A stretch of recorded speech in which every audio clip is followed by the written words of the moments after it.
Kita ke berita terakhir Tribuners dari Maluku Tenggara. Harga ikan di Maluku Tenggara kembali melonjak, palala Rp1.000.000 per ember. Update harga ikan di Pasar Langgur Kabupaten Maluku Tenggara, Maura, per Senin 9 September 2024 masih mahal. Pantauan Tribunama.com, rata-rata ikan di Pasar Langgur dibanderol dengan harga variatif tergantung jenis dan ukuran. Misalnya untuk ikan palala dilepas pemasok dengan 1,5 juta per ember, kemudian pedagang menjual kembali seharga Rp50.000 per 10 ekor ukuran sedang. Sedangkan untuk 5 ekor ukuran sedang dibanderol dengan Rp25.000.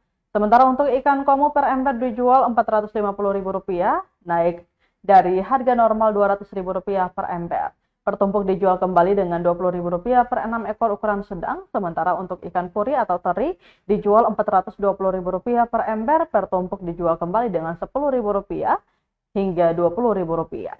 Siti Wabula, salah satu penjual ikan di Pasar Langgur, menuturkan sudah 2 hari harga ikan mulai melonjak.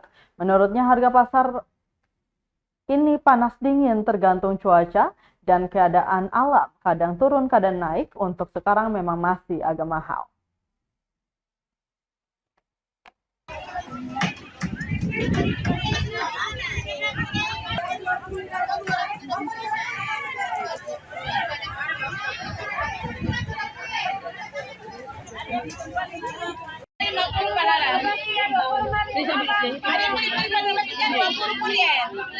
Download Tribun X sekarang, menghadirkan lokal menjadi Indonesia.